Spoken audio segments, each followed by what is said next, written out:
different to say that I've arrived at a sense of, and this is completely antithetical, to say that I've arrived at a level of personal excellence means that I am functioning optimally, right? I'm currently functioning optimally, which is different from saying I am perpetually in a state of improving myself. Because insofar as I'm improving myself, there is a deficit, right? There is something that has not yet been acquired. And where does that deficit lie? Within the edifice of dogma, right? Within the edifice of the self-referential dogmatic prescription of moral action, right? And that self-referential dogmatic prescription is an infinite, eternal prescription, right? There's nothing that can be done by the particular devotee to ever actualize all of the commands that the system is based on, because the system is based on and in that command, right? Those commands, right? That structure of perpetual commandment, right? Moral valuation sets improvement as a sole duty. Everything else is a means to it, right? So let's take some time to analyze this, because it's dense. It's not really super dense, but it's dense, and let's make a little bit of sense of this. So analysis, right? Improvement cannot be posited as an end because prima facie it cannot be satisfied, right? The attempt to posit improvement, right? The attempt to posit improvement as an end, as a telos, as the goal. I forget where the accent goes. Telos. But the attempt to posit improvement as an end, as telos, as the goal, is prima facie problematic, right? It's not contradictory per se, but it's problematic. Why? Because inherent within the concept of improvement, right? Inherent within the concept of improvement is the assumption that there is a lack, right? There is a lack, there is a deficit. Something is lacking if I am still improving. So insofar as I posit improvement as a deficit, I'm recognizing that there is something that cannot be satisfied, right? Or some things, plural, that cannot be satisfied. So there is no end to improvement, right? That's the first point, right? There is no end. No end to, right? There is no end to improvement. But even more powerful than that, right? Even more powerful than that is the fact that Nietzsche says, and he says it in note 274, a little bit after this, he says, sort of second line, or second paragraph, it's just a sentence, what is the meaning of a will to power in part of moral values which has developed so tremendously on earth, right? What is the meaning of this conception insofar as individuals posit as end, and I want to put this in context, right? He says, let me just read the whole thing. Whose will to power is morality, right? Whose will to power is morality? The common factor in the history of Europe since Socrates is the attempt to make moral values dominate over all other values. Moral values rise to the top and dominate all other values, which we've seen. So they should be guided and judged not only of life, but also of knowledge, the arts, political, social endeavors. Improvement, the sole duty. Everything else a means to it, right? Everything else a means to it. Improvement becomes the duty, right?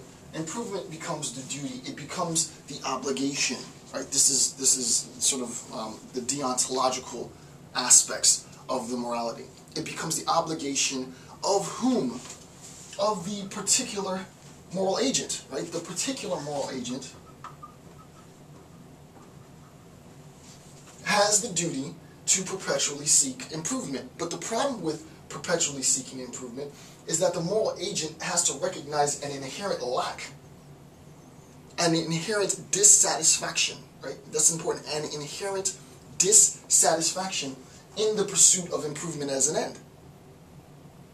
Okay, so I'll do that again, right?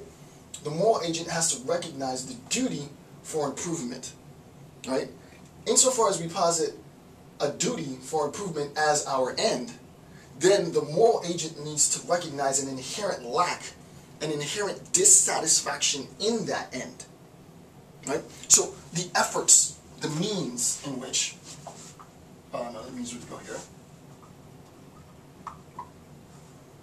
The means in which I arrive at this end then become the means to my own dissatisfaction. So very sort of, now we're getting deep, right? The process in which I go about implementing prescriptive moral valuations from a dogmatic ideology lead me invariably to personal dissatisfaction. Why? Because Nietzsche believes ultimately that the longer I pursue this endeavor is the more, if I'm open-minded, some people just keep their blinders on, the more I will recognize the collapse of my highest moral values on themselves. And I talked about the various contradictions, right? I've been talking about this since the first video, right?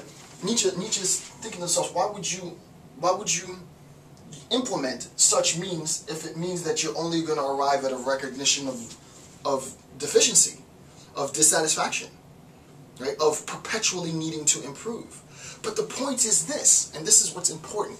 This is what's absolutely important, and I want to make sure that this point is clear, because I'm not really going to do justice to Nietzsche if you don't understand this, right? The sacerdotal class receives, the priestly class receives its power in conjunction with their accessibility, for lack of a better term, to God, right? Their either literal or conceptual or, liturgical accessibility to God. And insofar as they gain that accessibility to God, there is no discussing that accessibility. They have that accessibility, you don't have that accessibility. If you need to talk to God, you need to go through them. So you should aspire, right, to improve to the level at which you can participate in communication with the Godhead. It's to no surprise at all that in a contemporary 2011, in a contemporary analysis of the role of religious indoctrination and its influence into the socio-political realm, that people who rise to levels of power socio-politically still are doing the same move. It's the same power play. My decisions are informed by God. My decisions are informed. My hand is moved by the will of God. So Nietzsche asks, the first line is, whose will to power is morality then? Whose will to power is it? Is it God's will to power? Right? Well, if we recognize that there is no God, arguably, we're just saying that, right? If we recognize that there is no God, and you defer your decision-making abilities, your critical thinking, to that which doesn't exist, well, not only does the edifice collapse in on itself, it becomes vapid, completely empty. It's veneer, right? It's a mockery for the sake of mockery, right?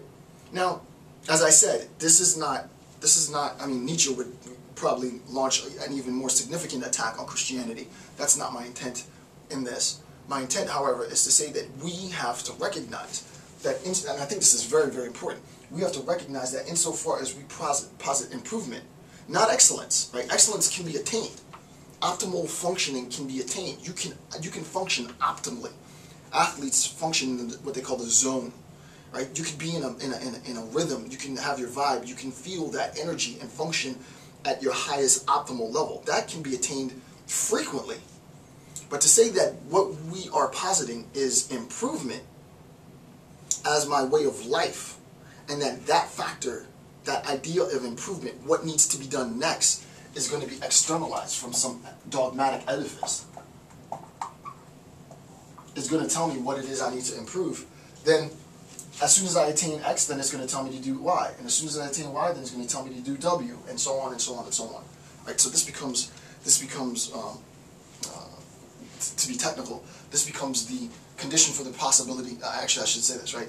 I didn't think I was going to get this deep, but this becomes this whole sort of system here, this whole step, means, improvement, ends, lacking. This becomes the precondition for exhaustion, right? The individual eventually arrives at a physical